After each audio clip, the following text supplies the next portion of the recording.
आप सभी का सादर जय श्री कृष्ण। आप सभी पुरुषोत्तम मास की कथा का श्रवण कर रहे हैं। आज 25वां अध्याय है। ईश्वर से प्रार्थना करते हैं, भगवान पुरुषोत्तम से प्रार्थना करते हैं कि आपका समस्त परिवार स्वस्थ रहे, व्यस्त रहे और मस्त रहे। कथा का हम आरंभ करेंगे।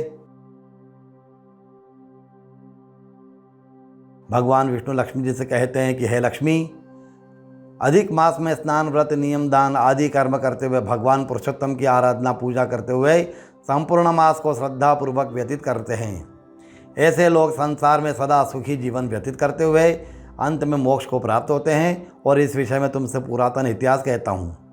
वीरबाहु नाम का एक प्रसिद्ध राजा था। वह राजा नीतिपूर्वक अपनी प्रजा का पालन करने वाला, नित्य प्रति यज्ञ करता, धार्मिक प्रवृत्ति थी उसकी, पूजन पाठ करता, दान देता और जितने भी देवी देवता सबकी पूजन करता। महान बलिष्ठ उसका बल भी अत्यंत था, बुद्धिमान था और गुणवान था।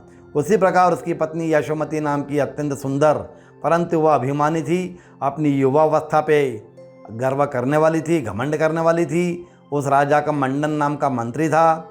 मंडन मंत्री भी महान शूरवीर और स्वामी भक्त था।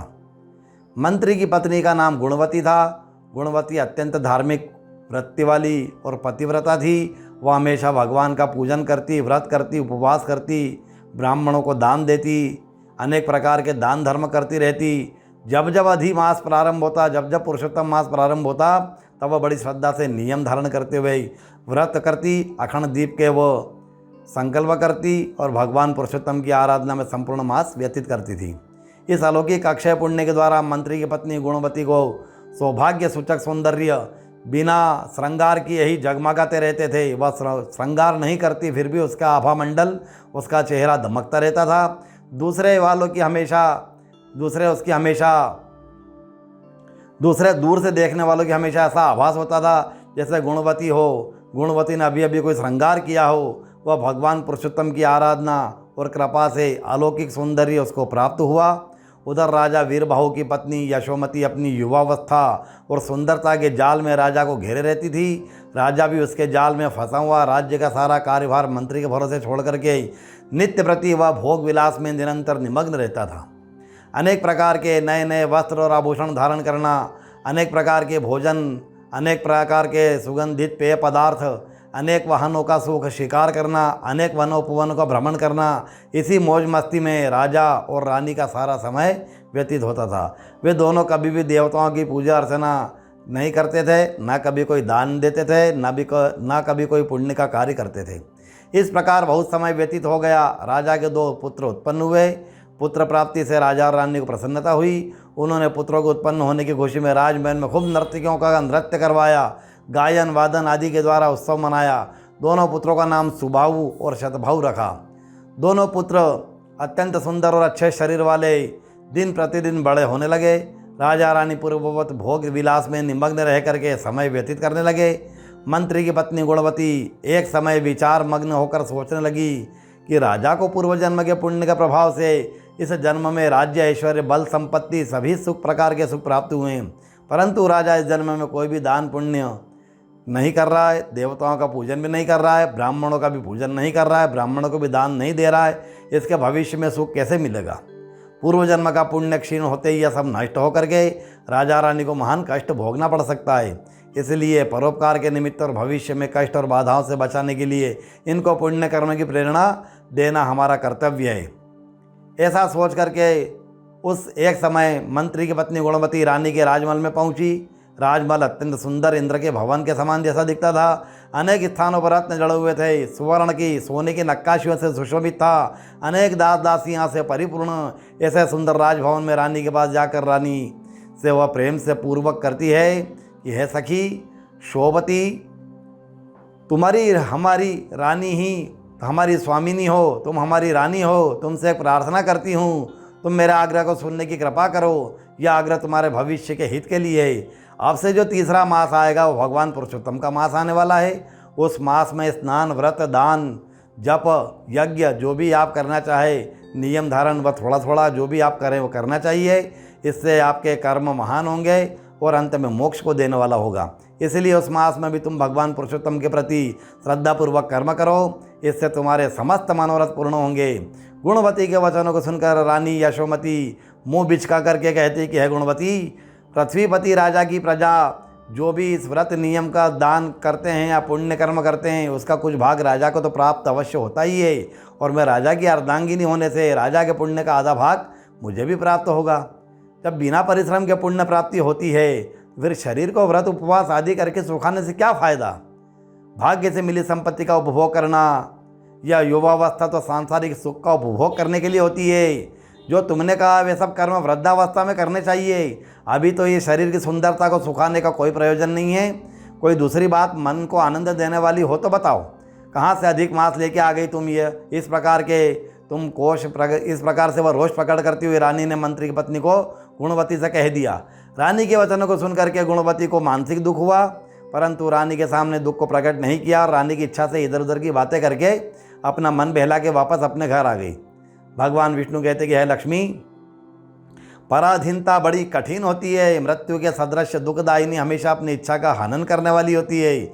मालिक के सामने नौकर को अपनी इच्छा त्याग करके मालिक की आज्ञा का पालन करना पड़ता है। इस प्रकार समय व्यतीत होता रहा और कुछ दिनों के बाद अधिक मास आया, पुरुषोत्तम मास आया, तो गुणवती ने पति की आज्ञा लेकर के व्रत नियम धारण करते हुए अधिक मास में भगवान पुरुषोत्तम का पूजन किया, उनकी आराधना करती, दान पुण्य करती, अखंड दीपक प्रज्वलित करती और बड़ी श्रद्धा से अधिक मास को पूर्ण करती। इस पुण्य के प्रभाव से गुणवती के शरीर में सौभाग्य सूचक चिन्ह थे और उसका मुखमंडल भी अधिक प्रखर रूप में प्रकट होकर के उसके मुख की कांति बिना श्रृंगार किए ही जगमगाने लगी। कुछ दिनों के पश्चात रानी यशोमती ने पुरुषोत्तम मास के प्रति अवहेलना की थी। उसके प्रभाव से उसके युवावस्था की ओर अग्रसर होने वाले दोनों पुत्रों को एकाएक भयंकर बुखार आया और उस बुखार की तीव्रता को न सहन करने के कारण दोनों पुत्रों का एक ही समय में प्राणांत हो गया, देहोत्सर्ग हो गया, स्वर्गवास हो गया। पुत्रों का इस प्रकार निधन देख करके यशोमती दुख के कारण बारंबार बेहोश होकर के हाहाकार करती और रोने लगी। इस प्रकार की हालत राजा वीरबाहु की भी थी। सारे राजमहल में घोर दुख और हाहाकार मच गया। रानी यशोमती बारंबार अपने मस्तक को पृथ्वी पर पटकती और अपने पुत्रों का मुख देख करके अनेक प्रकार से कुकरी पक्षी की तरह निरंतर रोती रहती। राजा को मंत्री आदि अनेक गणमान्य पुरुष अनेक प्रकार की सांत्वना देकर समझाते रहे। उधर अनेक दासियां रानी को समझाने की कोशिश करती रही, लेकिन यह सब व्यर्थ रहा। गुणवती को जब समाचार सुनाई दिया तब उसको भी मानसिक दुख हुआ। रानी को सांत्वना देने के लिए नियम से वह भी जल्दी से रानी के महल में पहुंची। रानी के मृत पुत्रों को देख करके गुणवती के नेत्रों से अश्रुधारा बहने लगी। वह भी रानी के दुख में सहभागिनी हो गई। शोक से संतप्त रानी बारंबार पुत्रों का मुख चूमती, उनके गुणों का वर्णन करती और अपने वक्षस्थल को पीटती, अनेक प्रकार से रुदन करती रही। इस प्रकार बहुत देर तक रानी का रुदन चलता रहा। कुछ समय के बाद रानी ने जब गुणवती की तरफ देखा, उसके मुख के श्रृंगार से रचा हुआ देख करके उसके मस्तक में कुंकू लगा हुआ था, उसकी मांग में सिंदूर भरा हुआ है, आंखों में काजल लगा हुआ है, मुख में होठों पर लाली ऐसी दिखाई देती है जैसे अभी अभी इसने पान का बीड़ा खा करके होठ रचाए हो। गुणवती के ऐसे श्रृंगार को देख करके रानी यशोमती की क्रोधाग्नि और भड़क गई।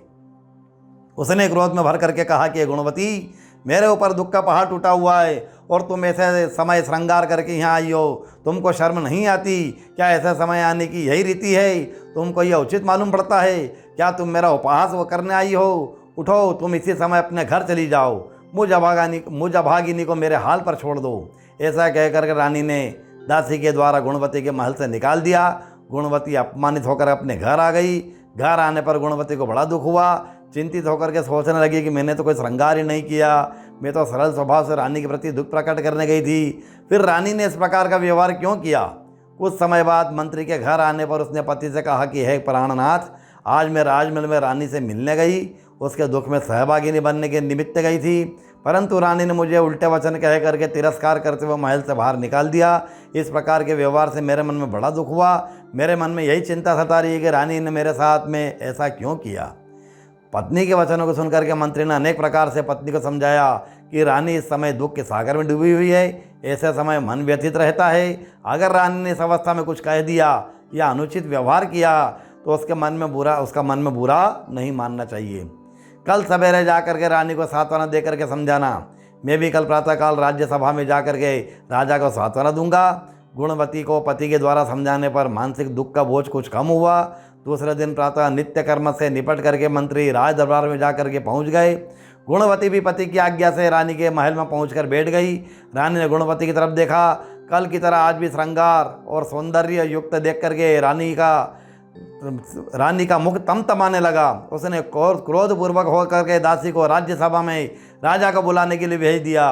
राजा के आने पर रानी ने कहा कि देखिए, आप अपने लिए कितने दुख का दिन है। ऐसे समय ये गुणवती कितने ठाठ बाढ़ से सज धज करके और श्रृंगार करके आई है। कल भी इसी प्रकार से आई थी, मैंने इसको महल से बाहर निकाल दिया था, फिर भी आज ये उसी प्रकार सज धज करके श्रृंगार करके आई है। यह हमारे अधीन रहकर भी हमारे बाहर से प्रेम और अंदर से द्वेष की भावना रखती है। मेरे दोनों पुत्रों की मृत्यु को देखकर इसके मन में बड़ी प्रसन्नता हो रही है। मैं इस बात को सहन नहीं कर सकती। आपको विश्वास न हो तो स्वयं देख लो। ऐसा कहकर के रानी ने राजा को लेकर के गुणवती के पास पहुंच गई। राजा रानी के माया मोह में फंसा हुआ वहां पहुंच करके गुणवती के श्रृंगार युक्त मुख को देख करके क्रोध से तमतमा गया, पागल हो गया।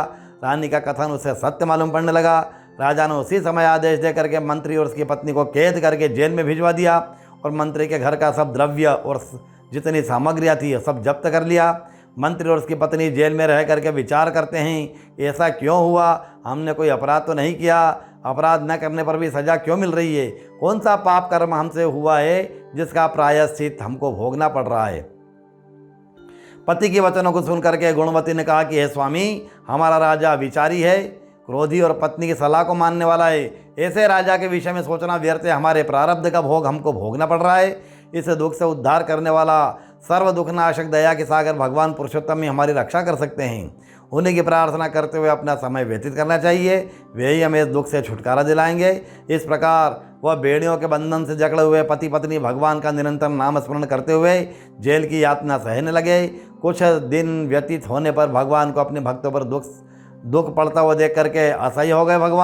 भगवान ने एक ही रात्रि में राजा और रानी को स्वप्न दिया और आदेश दिया कि हे वीर बाहु राजा, तुम बड़े मूर्ख हो। तुमने रानी के कथानुसार बिना विचार किए मंत्री व उसकी धर्मपत्नी को जेल में डाल करके बड़ा अन्याय किया है। तुमने कारागार में डाल दिया है। वे दोनों बड़े पुण्यात्मा और मेरे भक्त हैं, उनको जल्दी से मुक्त कर दो, नहीं तो मैं तुम्हारा सब कुछ सर्वनाश कर दूंगा। वे दोनों मेरे अनन्य भक्त हैं। उन्होंने अनेक अधिक मास में व्रत नियम धारण करके मेरी आराधना करके अक्षय पुण्य प्राप्त किया है। पूर्व जन्म में दोनों अत्यंत निर्धन थे, फिर भी अधिक मास में मेरी आराधना करते हुए सारा जीवन व्यतीत करते हैं। उसी पुण्य के प्रभाव से इस जन्म में उनको मंत्री पद प्राप्त हुआ और उनकी पत्नी गुणवती को अखंड सौंदर्य के बिना ही श्रृंगार किए हुए स्पष्ट दिखाई देता है। गुणवती के माथे पर कुमकुम, आँखों में काजल और मांग में सिंदूर और मुख में पान रचाने वाला ऐसी लालिमा, ये सब अक्षय पुण्य के द्वारा इसको प्राप्त हुआ है। हे राजन, अगर तुझे इस बात की परीक्षा लेना है तो गुणवती को मुख को बारंबार धुलवा करके देख ले। वे सौभाग्य चिन्ह अगर मिटते हैं कि नहीं मिटते हैं तब तुझे पूर्ण विश्वास हो जाएगा। वे श्रृंगार चिन्ह अगर नहीं मिटते हैं तो उसको निर्दोष समझ करके कारागार से मुक्त कर दो। तुम्हारी पत्नी रानी ने अधिक मास की उपेक्षा और अवहेलना की है, इसलिए तुमको पुत्र शोक प्राप्त हुआ है। इस प्रकार का भगवान उसको आदेश देकर के अंतर्ध्यान हो गए। प्रातःकाल उठकर राजा स्वप्न के प्रति विचार करता हुआ रानी से स्वप्न का संपूर्ण वृत्तांत कहता है। रानी ने भी राजा से कहा कि मुझे भी इस प्रकार का स्वप्न दिखाई दिया है। दोनों ने स्वप्न की सत्यता को शीघ्र जानने के लिए निमित्त ही राजा रानी दोनों कारागार की ओर चले गए। मंत्री और उसकी पत्नी की बेड़ियाँ खुलवाई गई। दासी के द्वारा गुणवती का मुख बारंबार धुलवाया गया और उसको कपड़े से पोंछा गया, परंतु श्रृंगार चिन्ह में कोई कमी नहीं हुई। फिर भी रानी ने स्वयं अपने हाथों से करा था, उसको विश्वास नहीं हुआ, तो रानी ने स्वयं अपने हाथों से गुणवती का मुख धोया और उसको पोंछा।